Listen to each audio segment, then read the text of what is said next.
919페이지입니다. 구약성경 919페이지 잠언 9장 1절로 18절 말씀을 교독합니다. 지혜가 그의 집을 짓고 7 기둥을 다듬고 자기 여종을 보내어 성중 높은 곳에서 불러 이르기를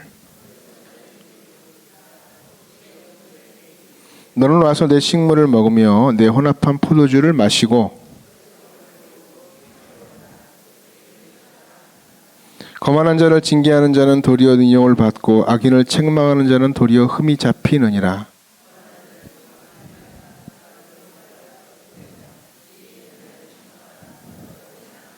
지혜 있는 자에게 교훈을 더하라. 그가 더욱 지혜로워질 것이요 의로운 사람을 가르치라. 그의 학식이 더하리라.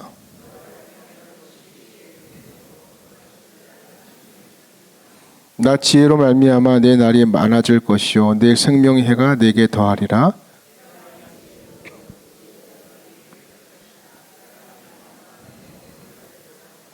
미련한 여인이 떠들며 어리석어서 아무것도 알지 못하고 자기 길을 바로 가는 행인들을 불러 이르되 도둑질한 물이 달고 몰래 먹는 떡이 맛이 있다 하는도다.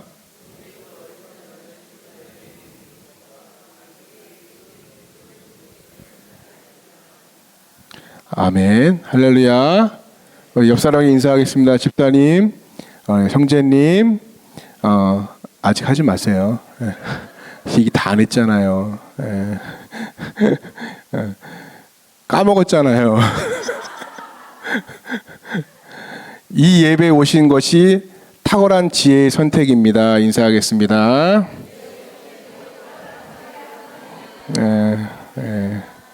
그래요. 그 말 하려고 그냥 탁월한 선택하셨습니다. 오늘 잠언 말씀을 우리가 계속 보고 있는데요. 잠언이 딱 눈에 박히진 않습니다. 그래서 조금 많이 해석이 필요로 하고 설명이 필요로 한데 오늘 본문도 그렇습니다. 잠언 전체를 놓고 봤을 때 잠언을 크게 세 단락으로 나눌 수 있다고 그래요. 그래서 그 첫 번째 단락이 1장부터 9장까지의 내용입니다. 쭉 설명을 하고 마지막 이제 9장쯤에 이 마지막 9장을 통해서 첫 번째 단락을 정리하는 의미가 있는 거죠. 그래서 이 9장 첫 번째 단락의 마지막 단락 장인 9장에 어떤 내용이 담겨 있느냐? 두 사람의 초대, 두 여인의 초대. 그래서 두 가지의 초대로 마무리를 짓고 있는 겁니다. 그래서 하나는 지혜의 초대. 여기서 우리가 이제 지혜는 예수님이라고 볼 수가 있죠. 그래서 예수님의 초대. 그리고 마지막에 나오는 것이 세상의 초대 또는 사단의 초대. 여기 성경은 미련한 여인, 그런데 본문 개념에 의하면 음녀의 초대. 이렇게 좀 구분해서 생각을 해볼 수가 있는 것입니다. 자, 여기서 첫 번째는 지혜의 초대. 지혜는 누구라고요? 예수님. 혹은 말씀, 더 구체적으로는 예수님. 이렇게 신학적으로 해석을 할 수가 있을 것입니다. 자, 잠언의 상징이 그렇다는 거죠. 그래서 예수님이 초대한다라는 개념으로 생각을 하시면 될 것 같아요. 그것이 1절에서 6절까지의 내용인데요. 여러분 구원이 뭐라고 생각하십니까? 복음은 뭘까요? 그것은 초대입니다. 예수님이 우리를 초대하시는 거예요. 예수 믿는다는 것이 뭐예요? 주님이 초대할 때 오라 그럴 때 아멘, 예스 하고 가는 것. 그것이 구원이에요. 구원이 멀리 있지 않아요. 누가복음 14장 16절 이하에 보면 예수님이 비유를 가리켜서 하나님 나라를 비유하실 때 잔치의 비유를 해요. 잔치 그 등장인물들이 나오거든요. 먼저 아무나 오라고 얘기해요. 잔치에 다 초청해라. 아무나 오라. 다 준비되었다. 근데 공통적으로 그들이 하는 말이 뭐냐면 사양했다. 거부했다라고 성경은 기록을 하고 있어요. 그래서 그 거부의 장면들을 보면 세 종류의 사람이 묘사되잖아요. 밭을 샀다. 그죠? 밭을 샀다. 부동산 샀다. 그래서 양이 바란다. 소를 샀다. 벤치 샀다. 나 타봐야 된다. 시험하러 간다. 이러면 장가 들었다. 나 못 간다. 그래서 주인이 막 대노하죠. 그리고 보내요. 다시 시내와 골목으로 가서 도저히 이제는 가능성이 없는 사람들, 연약한 사람들, 가난한 자, 몸이 불편한 사람, 천대받는 사람들 다 데리고 와라. 데리고 와요. 그리고 나서 자리가 남습니다. 그리고 나서 자리. 그랬더니 또 뭐라 그래요, 주인이? 강권하여 데려다가 내 집을 채우라. 자, 그러니까 결국 천국은 차기는 차는데 누가 들어온 거죠? 누가 들어온 겁니까? 억지로 됐든 뭐가 됐든지 간에 그 초대에 응한 사람들이에요. 초대에 응답한 사람들. 그러니까 여러분, 상태 좋은 사람들, 뭔가 환경이 좋고 뭐가 조건이 좋고 뭔가 할 게 많은 사람들은요, 초대에 응하지 않는다는 거예요. 아이러니죠. 그래서 고난이 유익한 게 뭐예요? 고난이 찾아오면, 고난당하면 어렵고 인생이 힘들고 그러니까 상황이 살만한 사람들은 안 오거든요. 그런데 막바지에 몰린 사람들은 어디도 갈 수 없으니까 주님의 초대에 응하게 되더라. 예. 그래서 오히려 그것이 복이 되더라. 그런 거죠. 예. 그래서 막 병들어서 힘들어서 오시는 분들이 나쁜 것만은 아닌 거예요. 그래서 오늘 그 역설적인 얘기를 하고 있다는 것입니다. 그래서 우리가 주님 초대를 받을 때 받아들이는 게 되게 중요합니다. 우리가 이 땅을 살아가고 예수님의 이제 우리 제자들 아닙니까? 하나님의 자녀들 아니겠습니까? 우리도 이렇게 초대를 받아들이고 초대하는 인생이 되어야 된다는 것입니다. 하나님이 하시는 걸 우리도 따라가야 되지 않겠습니까? 자녀들이잖아요. 하나님의 백성이지 않습니까? 그래서 우리도 세상을 초대하는 모습이 있어야 되는 거죠. 초대하는 모습을 뭐라 그래요? 환대라 그래요. 환대. 초대한다. 환대한다. 근데 절대 초대 안 한다. 그 뭐라 그래요? 적대라고 하죠. 네. 근데 사람들을 생각해 봅시다. 왜 우리가 초대를 못 할까? 왜 우리가 환대를 못 하는 이유가 뭘까? 생각을 해보면 그 중에 하나가 낯선 사람이 내 일상에 들어오면 내 평화를 깨기 때문에 그렇습니다. 한번 생각해 보죠. 우리 교회에 다 아는 사람들이 이렇게 이제 모여서 예배드리는데 갑자기 모르는 사람 한 사람이 딱 왔어요. 예. 옷도 이상하게 옷 입고 약간 냄새도 꼬릿꼬릿하게 나고 벌써 분위기가 이상해지죠. 눈치 슬금슬금 보면서 우리 뭐 이렇게 되고 불편한 거예요. 불편한 거. 실질적으로 이렇게 그런 적이 있었어요. 예. 술 드시고 오신 분이 있었어요. 고민이 되더라고요. 근데 막 소란을 피는 것도 아니고 예배를 방해하는 것도 아니에요. 그냥 냄새가 나고 사람들 눈에 띄는 거예요. 그러면 저 사람을 봤을 때 다른 사람이 저 사람 보고 예배에 방해를 받겠다라고 생각했던 모양이에요. 그렇지만 적어도 그 사람이 왔을 때는, 저는 술 먹고 왔을 때는 이 자리까지 온 것은 분명한 이유가 있다고 생각을 하거든요. 그러니까 내가 불편해지는 거예요. 이상해지는 거고. 근데 우리 안에 그런 것들이 있을 수 있다는 거죠. 예. 평안이 깨지고 뭔가 집중해서 기도해야 되는데 기도도 못하게 만들고 평안하게 가야 되는데 막 긴장이 생기고 그러니까 어떻게 보면 반대로 내가 지금 해왔던 것이 너무 좋거든요. 예. 그래서 문을 걸어 잠그는 일이 벌어진다는 거예요. 이게 반복되는 거죠. 근데 성경은요, 그런 사람의 태도를 뭐라고 하냐면 가인의 길이다 그렇게 해요. 가인의 태도다. 가인이 뭐예요? 했던 일이 보니까 성을 쌓는 일이었잖아요. 자기 성을 딱 쌓고 거기서 안전을 추구하는 거예요. 아무도 못 들어오게. 근데 안전이 아니고 뭐예요? 그거는 감옥이었죠. 예, 감옥. 호텔이 아니었어요. 감옥이었던 거예요. 성을 쌓는 일. 근데 여러분, 그게 가인만 해당된다고 생각하지 마십시오. 나도 그럴 수 있다는 거예요. 우리 교회도 그럴 수 있다는 것입니다. 성 쌓고 그 안에서의 평안과 안전을 추구한다는 거예요. 여러분, 예수 믿는다는 건 뭡니까? 먼저 복음이 뭡니까? 하나님께서 있는 자리 박차하고 있는 자리 비우고 이 땅에 구원하시기 위해서 오신 거예요. 처절한 이곳으로. 여러분, 그래서 이 평안한 것은 맞는데 내가 생각하는 그냥 어떤 자극 없는 평안이라고 한다면 그것은 가인의 길이라는 거예요. 예. 평탄하게 그냥 가는 것. 아무런 갈등 없이 가는 것. 그래서 우리 세상을 향해서 항상 문을 열고 나아가야 한다는 것입니다. 그게 예수님의 제자들의 모습이었고, 그래서 성경은 경고하는 거죠. 일상의 덫에 갇히지 말아라. 일상이 뭡니까? 편한 것입니다. 갈등 없고 쉬운 거, 귀찮은 거 하지 않는 거, 편리한 거 추구하는 거. 그래서 일상의 덫에 빠지지 말고 자꾸 새로운 것을 위해서 나를 열고 넓혀가는 것. 그것이 믿음이고, 그것이 믿음의 확장성이고, 그것이 믿음의 성숙이라는 것입니다. 그래서 오늘 그러면 이 지혜 대신 예수님을 영접하면, 초대에 영접하면 나타난 현상들이 뭐냐 그랬을 때, 세 가지를 우리가 정리할 수 있을 것 같습니다. 첫 번째가 뭐냐면 1절 말씀 같이 해볼까요? 1절 말씀입니다. 시작.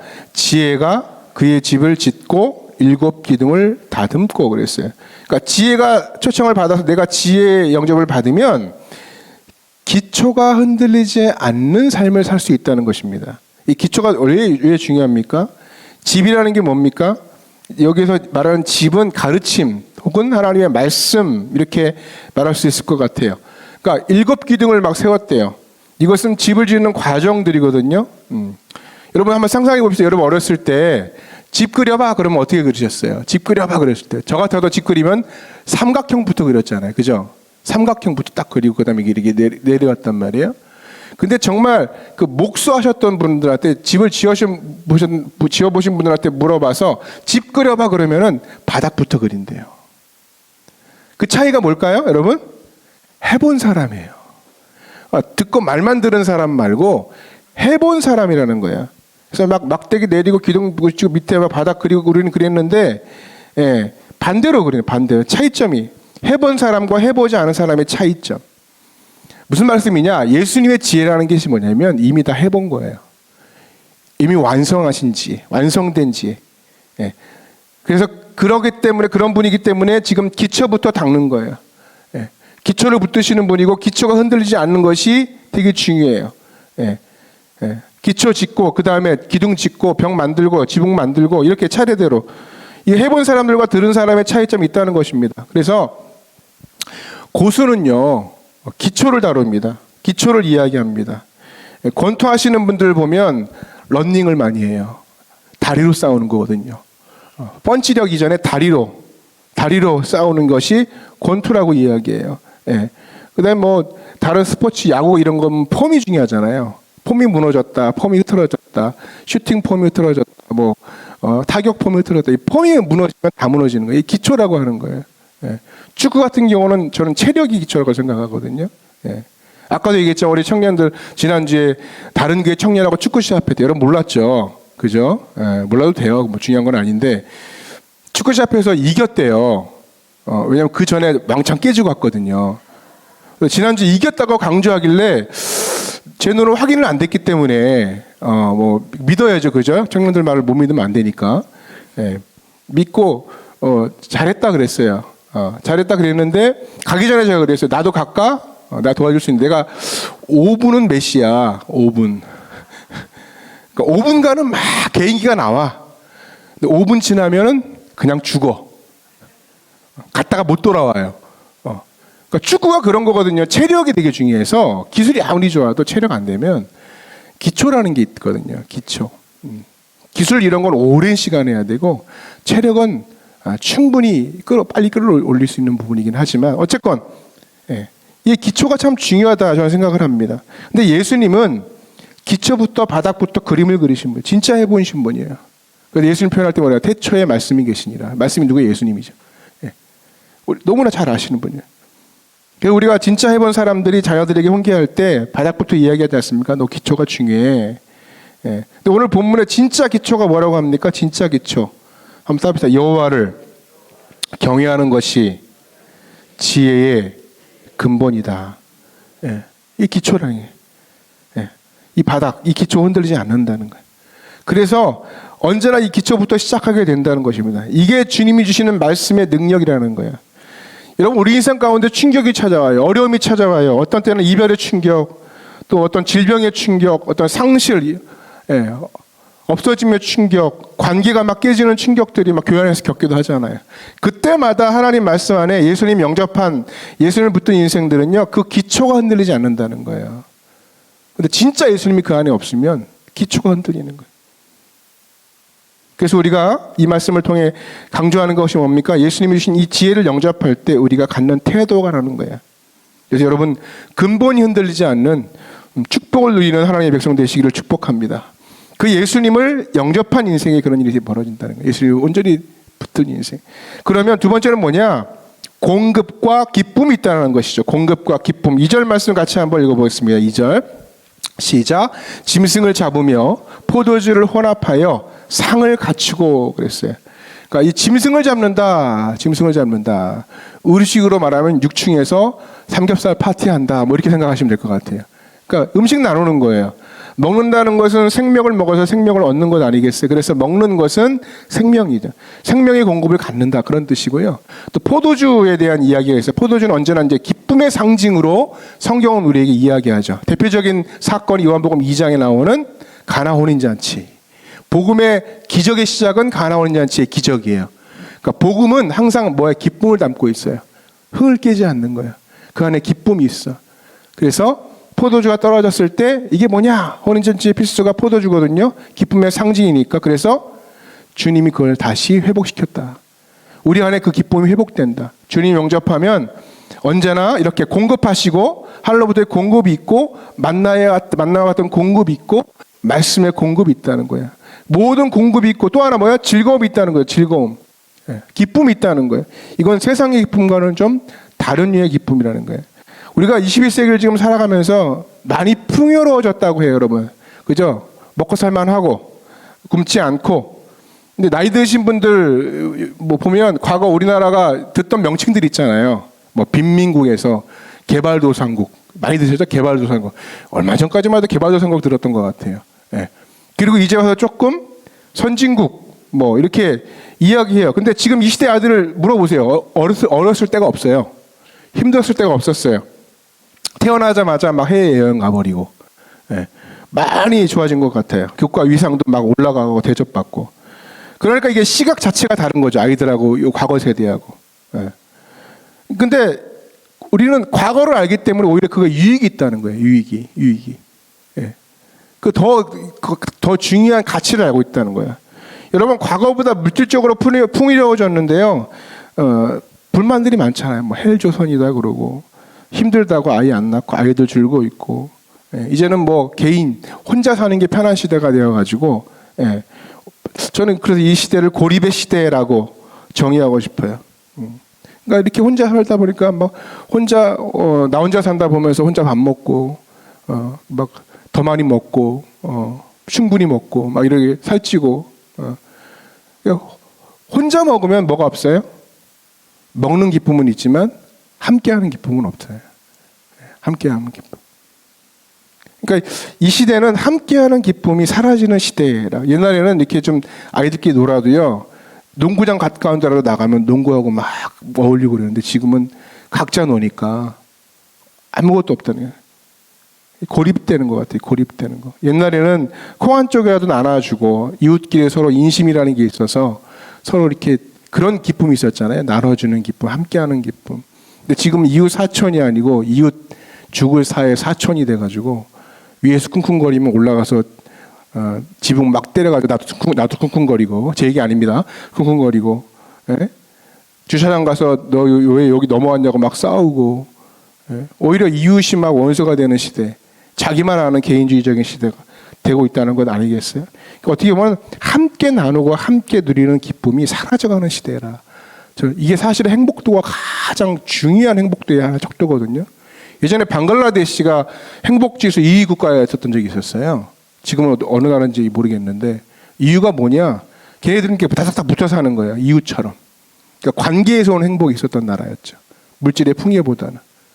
어찌 보면 더 중요한 것을 우리는 놓치고 있지 않는가 생각합니다. 그런데 오늘 예수님 안에 들어온다는 것은 그런 걸 의미한다는 거예요. 본문 안에서 짐승을 잡는다, 뭐 공급이 있다. 포도주가 뭐예요? 기쁨, 즐거움 있다는 거예요. 믿음 안에, 예수 안에, 교회 안에, 예수님 안에서 주시는 그 기쁨이 있다는 것입니다. 그래서 어제도 보니까 뭐 구역장들 잘 다녀오셨더라고요. 재밌게, 신나게, 비 맞으면서. 다음 주에 보세요. 얼마나 더 재밌으려나. 그 교회 안에 가능한 거예요. 교제하고, 나누고, 이야기하고, 뭐 그런 게 있습니다.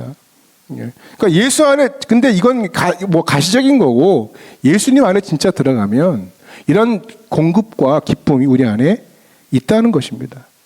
그래서 여러분, 이렇게 풍요로운 시대에 여러분 삶에 메마름이 있습니까? 그러니까 한번 고민해 보세요.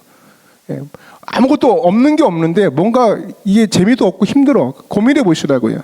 뭔가 함께함이 없는 거예요. 예수님과 함께함이 없는 거고 예수님과 뭘 하고 있지 않는 거예요. 사실은. 그래서 그 예수님과 함께함의 즐거움을 붙드는 여러분들이 되셨으면 좋겠습니다. 그리고 세 번째는 뭡니까? 우리에게 명철을 주신다. 그러니까 어두움을 이기는 빛을 우리에게 허락하신다. 지혜가. 3절에서 6절 말씀을 같이 한번 읽어보겠습니다. 시작. 자기의 여종을 보내어 성중 높은 곳에서 불러 이르기를 어리석은 자는 이를 돌이키라. 또 지혜 없는 자에게 이르기를 너는 와서 내 식물을 먹으며 내 혼합한 포도주를 마시고 어리석음을 버리고 생명을 얻으라. 명철의 길을 행하라 하느니라. 여기서 뭐래요? 어리석음과 명철을 대비시키잖아요. 그죠? 명철이 뭐예요? 명철? 예. 뭐 김명철, 이명철 얘기하는 거 아니잖아요. 예. 여기서 명철은 밝은 명자를 써가지고, 그죠? 달과 해가 그 해 한자 안에 같이 있잖아요. 그러니까 굉장히 밝은 거죠. 밝다는 뜻입니다. 그러니까 예수 그리스도가 우리 삶 가운데 임하면 어둠을 물리치는 빛이 만다. 근데 그렇게 명철 가운데 나아가지 않은 인생은 뭐예요? 어리석다는 거죠. 그래서 어리석다는 게 뭐죠? 어디서 왔다가 뭐 하다가 어디로 가는지 모르는 것. 시작도 모르고 과정도 모르고 마지막도 모르는 것. 그저 그냥 지금 내가 무엇 때문에 이 땅에 온 건지, 내가 죽음 이후에 심판이 있는지 상관없어요. 몰라요. 단지 오늘 지금을 위해서만 사는 존재. 이게 뭐예요? 어리석은 존재는 방향을. 그러니까 어리석다는 건 모른다는 거예요. 예. 근데 여러분, 예수 믿는다는 것은 뭡니까? 방향성이 확실하다는 거예요. 어디에서 와서 어디로 가는지. 인사이트, 파사이트. 두 가지 확실한 눈이 열리는 거예요. 내 시간표가 어디까지 가는지. 그래서 여러분, 예수 그리스도 안에서 그분 안에 거하면 우리의 삶의 목적이 뚜렷해져요. 명확해져요. 무엇을 위해 살아가야 될지. 그런데 오늘 반대로 대비되는 것이 있어요. 그건 뭐냐면 다른 여인의 초대입니다. 다른 여인의 초대. 다른 말로 마귀의 초대. 세상의 초대. 그 초대를 받으면 어떤 일이 벌어집니까? 우리 좀 건너뛰어서 13절 말씀 같이 읽어봐요. 13절 시작. 미련한 여인이 떠들며 어리석어서 아무것도 알지 못하고. 한 여인이 이제 초대를 하는 거예요. 유혹한다는 거죠. 그런데 그 여인의 특징이 뭐냐면 미련한 여인이래요. 근데 또 그 특징이 뭐냐? 떠든대요. 여러분, 제 생각해 보시죠. 왜 소란합니까? 특징이 소란해요. 빈수레가 요란해요. 여러분, 얕은 시냇물은 소리가 되게 크게 나죠. 쫄쫄쫄 소리가 나죠. 근데 깊은 물은 고요하게 흘러가죠. 예. 왜 소란합니까? 가짜기 때문에 그래요. 가짜는요 되게 시끄러워요. 가짜는 말이 많아요. 막 난리치고 북치고 장구치고. 진리는 단순하거든요. 가짜는요 막 뭐하게 설명이 길어요. 장구예요. 사기꾼들이 말이 많습니다. 막 이것도 광고하고 저것도 광고하고. 유튜브 보면 가끔 설명해요. 부자 되는 법. 나도 이렇게 부자 됐어요. 당신도 이렇게 부자 돼 보세요. 아무도 부자 된 사람은 그렇게 광고 안 해요. 여러분 광고 안 하시잖아요. 다 부자 됐는데. 광고 안 해요. 막 설명 한참 해요. 이렇게 하면 이렇게 하고 이렇게. 예. 가짜거든요. 가짜. 예. 그래서 여러분, 진짜는요 짧고 명료해요. 진리는 명확하거든요. 변명할 필요가 없어요. 그래서 오늘 본문은 이렇게 두 가지 길이 있다는 거예요. 허상의 삶으로 인도하는 음료의 길이 있다. 또 하나는 생명의 길이 있다. 예. 음료의 길이 특징이 또 생명하는 게 뭐예요? 감각적이고 쾌락적이고. 뭐라고 표현해요? 오늘 본문에 몰래 먹는 떡이 맛있대요. 무슨 옛날에 에로 영화 제목 같아. 뭐 훔친 사과가 맛있다. 뭐 이런 느낌 같아. 그러니까 이게 약간요 성적인 뉘앙스가 있는 대목이긴 해요. 여자가 지나가는 사람을 유혹하는 거거든요. 그러니까 몰래 먹는 떡이 맛있다. 도둑질한 물이 달다. 그죠? 이게 무슨 말이죠? 지금 좋다는 거예요. 지금. 그죠? 죄의 결과와 심판은 딱 숨겨놓고, 그죠? 지금에 느끼는 쾌락, 기쁨, 열매만을 살아라. 그것을 위해서. 지금의 순간을 즐겨라. 예. 그리고 말아서 그렇게 얘기하고 우리 성경 말씀 뭐라고 그래? 그럼 어떻게 되느냐? 그렇게 되면 어떻게 되느냐? 18절 말씀 같이 읽어봐요. 18절 시작. 오직 그 어리석은 자는 죽은 자들이 거기 있는 것과 그의 객들이 수월 깊은 곳에 있는 것을 알지 못하느니라. 뭐예요? 결론적으로 보면 아무것도 알지 못하고 알지 못하는 상태에서 결국 수월이 뭐예요? 지옥 간다. 지옥 간다. 지옥 가는 인생이다. 그냥 희망 없는 인생이 된다. 그러니까 지옥이라는 의미가 고통이라는 개념도 있지만 희망이 없다는 거예요. 그러니까 희망이 없기 때문에 고통스러운 거죠. 예. 그러니까 그렇게 희망 없고 고통스러운 곳으로 간다. 근데 이게 내가 가는 줄도 모르고 한다는 거예요. 내가 가는 줄도 모르고 속아서. 그래서 여기서 묻는 겁니다. 오늘 본문에서. 당신은 어떤 길을 선택할 것인가? 누구의 초대를 받을 것인가? 예. 여러분 누구의 초대를 받고 살아가십니까? 지혜의 길인가? 음료의 길인가? 결론적으로 그렇다면 예수님의 초대에 응해야 되겠죠. 지혜의 초대에 응해야 되겠죠. 그런데 그 예수님을 영접 못하는 이유가 뭐냐? 그게 이제 가운데 토막인데요. 7절 8절 말씀을 같이 한번 읽어봅시다. 7절 8절 시작. 거만한 자를 징계하는 자는 도리어 능력을 받고 악인을 책망하는 자는 도리어 흠이 잡히느니라. 거만한 자를 책망하지 말라. 그가 너를 미워할까 두려우니라. 지혜 있는 자를 책망하라. 그가 너를 사랑하리라. 그러니까 무슨 말이죠? 왜 예수님을 영접하지 못해요? 거만하기 때문에 그렇다는 거예요. 거만하기 때문에. 거만한 벌이라는 거예요. 거만한 자가 누굽니까? 여러분 거만한 자는요. 가르침을 받을 생각이 없는 사람. 귀가 닫힌 사람이에요. 이게 거만한 사람이에요. 그래서 대화하다 보면 그 사람이 이미 결론을 가지고 있는 사람들이 있어요. 난 다 해봤다고. 그리고 이미 설득이 안 돼. 이미 자기 자신 안에 답이 있어요. 결론이 있기 때문에 설득이 안 돼. 그래서 결국엔 결론이 자기 주장으로 끝나. 그럼 어떻게 돼요? 대화가 됩니까? 안 돼요? 나중에는 그 사람하고 말을 섞고 싶지가 않아요. 그죠?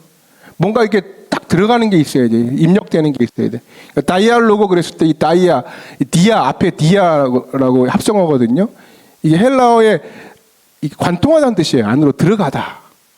그러니까 안으로 들어가서 뚫려서 서로 이야기가 돼야 되는데 그냥 꽝꽝 막혀 있는 것이 뭐냐면 거만하다. 그래서 그런 사람의 특징이 뭐예요? 고집불통이고 책망을 듣지 않는. 오늘 성경에 말씀드려요. 책망을 듣지 않아요. 그러니까 반대로 지혜로운 자는 뭐예요? 수용성이 있다는 거예요. 책망을 들을 능력이 있다는 거예요. 여러분 이게 사는 힘이에요. 칭찬 들을 능력이 필요가 없어요. 그죠? 칭찬을 지금 다 좋아하니까 막 춤추니까. 그런데 책망 들을 능력은 필요하다는 거예요.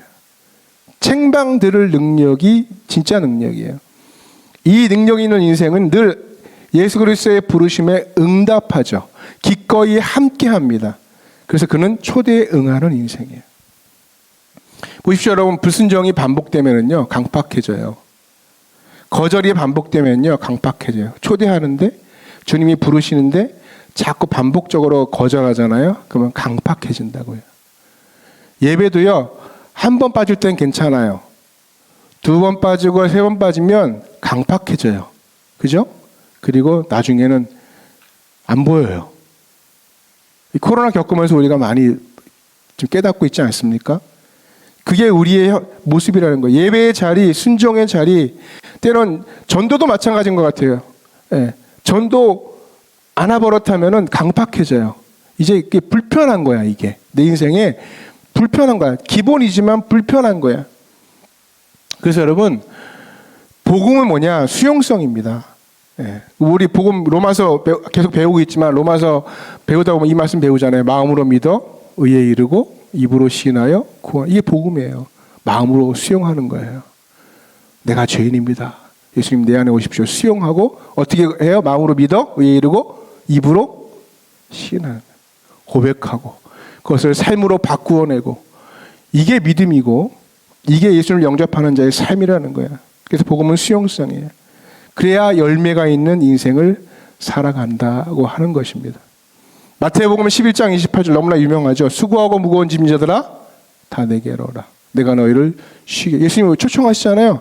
그럼 어떻게 해요? 우리가 초청 응답하고 가잖아요. 그럼 뭐 주신대요? 짐 다 내려놓고 짐을 벗고 쉼을 주신대요. 그리고 나서 29절에 뭐라고 기록하세요? 나는 마음이 온유하고 겸손하니 나의 멍에를 메고 내게 배우라. 그리하면 너희 마음이 쉼을 얻으니. 멍에를 메래요. 이런 멍에가 뭘까요, 여러분? 멍에가 오늘 말씀의 기본 여호와를 경외하는 것이에요. 여호와를 경외하는 것. 그러니까 여러분 이 멍에는 주님의 통찰에 들어오는 거예요. 주님의 지배 아래 들어오는 거예요. 주님의 순종 아래 그래야 자유가 진짜 임하는 거예요. 근데 사람들은 이게 불편하다고 이야기하는 거죠. 다른 비유를 해야 될게요. 멍에는 구약에서는 선악과와 같아요. 선악과는 하나님을 경외하는 상징이에요. 어찌 보면 불편해 보여요. 그러나 선악과 외에 나머지는 다 누릴 수가 있었잖아요. 그죠? 근데 마귀는 어떻게 해요? 그거 딱 꼬집어가지고 너 그것 때문에 불편하지? 라고 이야기하는 거예요. 그 선악과는 하나님이 아담과 하와를 통치하는 주권의 상징이에요. 아담과 하와는 그걸 건드린 거죠. 그러니까 다 무너진 거죠. 우리가 주님의 멍에 아래 머문다는 것은 주님께 나의 삶의 주권을 맡긴다는 거예요. 내가 영접한다는 것은 그분의 삶에 내 인생의 주권을 맡긴다는 거예요. 그러면 진짜 쉼이 있고 진짜 능력이 임하고 진짜 생명의 길을 걷는다는 것입니다. 오늘 여러분 삶에 그러한 그리스도의 초대 아래 머무는 여러분 되시길 바라고요. 더 나아가서 그 그리스도를 초대하는 믿음의 걸음들 되시기를 축복합니다. 그것이 전도의 강팍함이 우리 삶에 이렇게 에워싸고 있다면 이젠 그걸 깨셨으면 좋겠어요. 지금까지는 코로나라고 하는 것들이 우리의 삶에 위축시켰잖아요. 그죠?